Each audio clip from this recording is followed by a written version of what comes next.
Hey guys, back here again for a binder update. This is my July binder update video. I got a couple of new cards. I'll try to point them out. A lot of them you'll kind of see in the next few pages or throughout all my binders.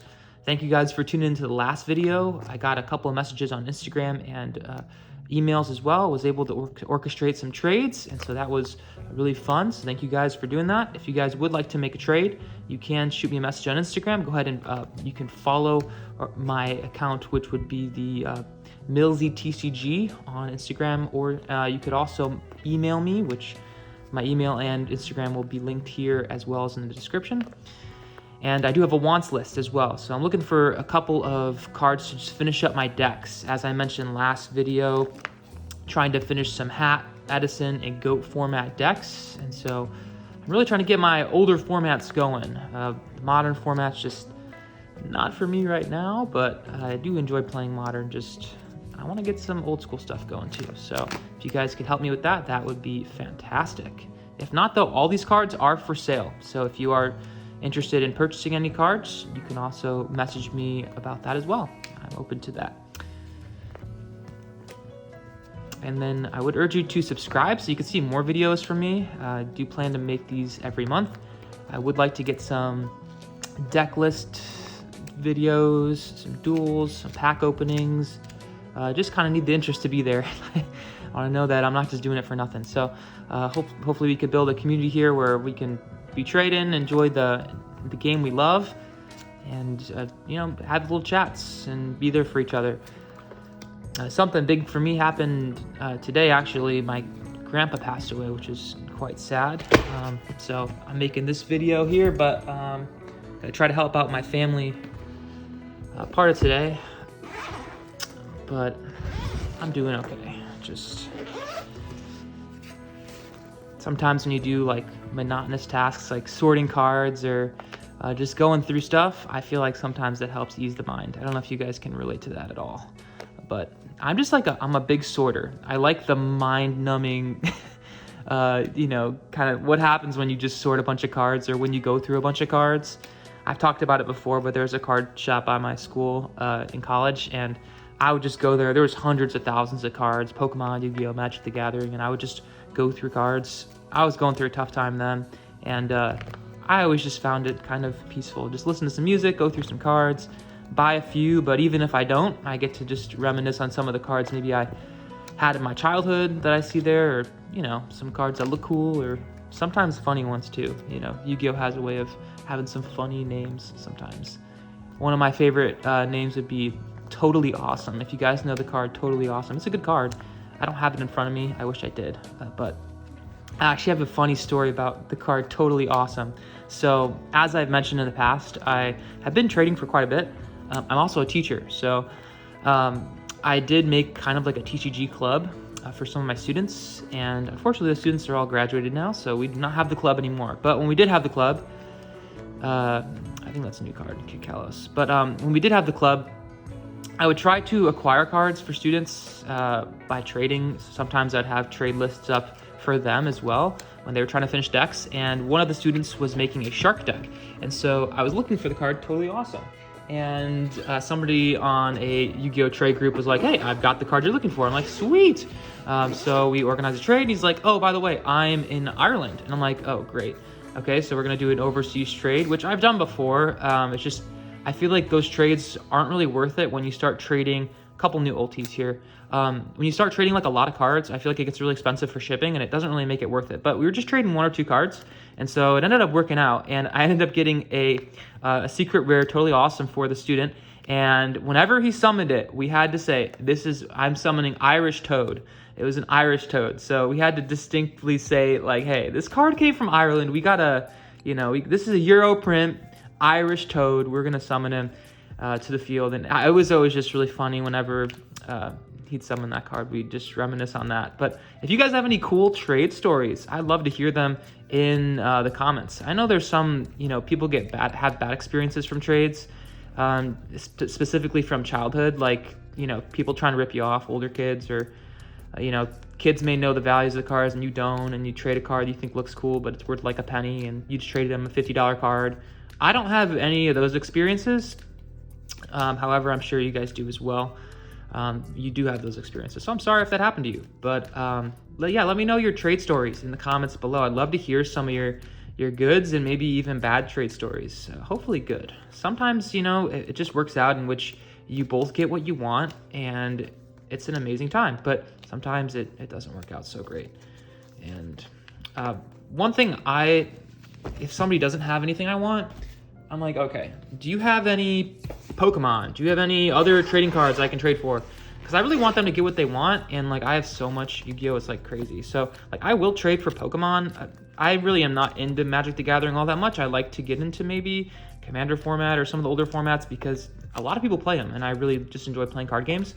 However, I don't really have anybody to play with, so so I'm not really collecting Magic the Gathering cards. I have a few, but Pokemon, I will trade for Pokemon just because it has value, and I also love the nostalgic feel to the cards, especially like vintage Pokemon. Modern Pokemon, I think the full arts are like super amazing. Like I love the art, and they're super cool. I just feel like if I dip my toe into trying to collect those, I'll feel like I have to get them all, and it would just like, it would kind of bug me because I would have so many holes to fill in a collection because some of those full arts are so cool, especially the trainers. However, I think that one's done. If you are trying to get rid of some Pokemon, vintage Pokemon stuff, and you see some Yu-Gi-Oh cards you see that I like, I'm like, yeah, I'll trade for Pokemon. And what ends up happening is I just end up collecting quite a bit of Pokemon, and sometimes I'll even trade the Pokemon to get back some Yu-Gi-Oh cards I want. So I'm cool with having a diverse portfolio. Maybe one day when I get enough Pokemon cards, I'll make a Pokemon trade video, but I do not have enough to really warrant that quite yet. But these are just old school kind of GOAT cards. To be honest, the order in which I did these binders could have been better. But anyways, I'm trying to think what else we could talk about.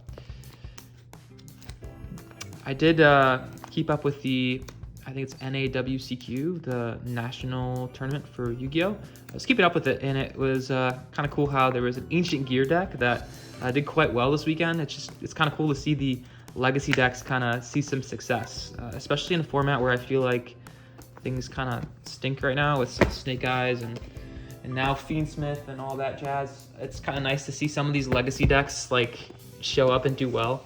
I think that new set is like insane. If I was like a pack opening guy, which I want to start opening packs, but generally I'm not a gambler, so I don't like to open packs when I just need like 1 or 2 cards. I'd have to like really want a lot from that set. And this set that just came out though was like amazing. Like there's something for everybody. I feel like there's the Fiendsmith stuff that is super competitive, but then there's also the Exodia cards, and then there's I think it's Whitewoods, which is kind of like going to be mid-tier-esque, but they've got some, I don't know, they're there for the waifu people, right? The people that enjoy those kind of cards. But I think there's like just something for everybody in the set, and I think that there's a chance where you can get a lot of value back, especially early on. And so, I don't know, maybe I'll buy some of that pack because it seems pretty cool. And the Exodia stuff seems pretty neat too. It would really suck getting Exodia like first turn though. Making that easier, just, I don't know. Playing against that would be kind of frustrating if you couldn't do anything about it and you're just like, okay, just waiting to get obliterated here. So that's the traps. But if you've ever summoned Exodia in a duel, you know it's like one of the funnest things ever. You just slap down the 5 pieces and you're like, boom. That alongside throwing down all 3 Egyptian gods. I actually was able to summon all 3 Egyptian gods against my roommate. I had all 3 on the field at the same time. It was amazing. And I always joke with him nowadays, kind of reminiscing back on our college days about how I remember that time I summoned all 3 gods against you, and he's like, yeah. I think he was playing like the pendulum structure deck from back then, and it was like, we didn't even know what the hell a pendulum summon was, but he was playing that, and it was not going great, because I don't even think we were playing it the right way, because I don't think he pendulum summoned once. That was kind of confusing to us, but at the time. And then I was playing like a combination of the Legendary Collection decks and just trying to get the God cards out, but it was super fun. good times, for sure. All right, last binder here. This one is, I think, more like older stuff. All right.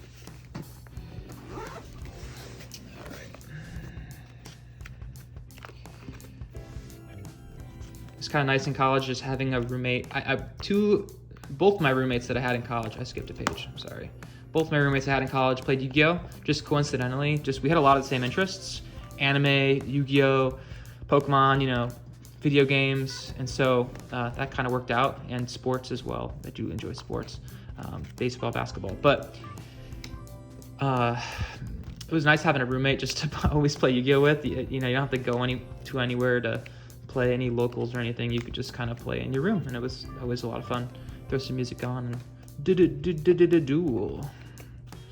But now I don't have many people to duel with, so I've really been trying to get thinking about trying to get a remote duel setup. I think if my following gets to be big enough, I'd really enjoy to do some remote duels. I think I like playing with the physical cards. I know there's Master Duel, but then Master Duel is only one duel. Like, I want to duel a match. I want 3 games. I want a chance to side deck and do all that. But it doesn't really let you do that. So I'd really like to do some remote duels. If you guys think that'd be a good idea, let me know. I would love to do that. And then I have some of this stuff. I actually sold a couple other things, but just have these. And then I have some decks that I have for sale, but I don't need to include these in this video. But thank you guys for watching. Thanks for tuning in. I just like to have something to talk about, so forgive me for my rambling, but hopefully you guys enjoyed the video. If you guys want to see more videos from me, go ahead and subscribe to my channel, MillsyTCG, and then also follow me on Instagram and message me if you saw anything you'd like to purchase or that you'd like to trade for. Thank you guys for tuning in. Have a great week. Peace.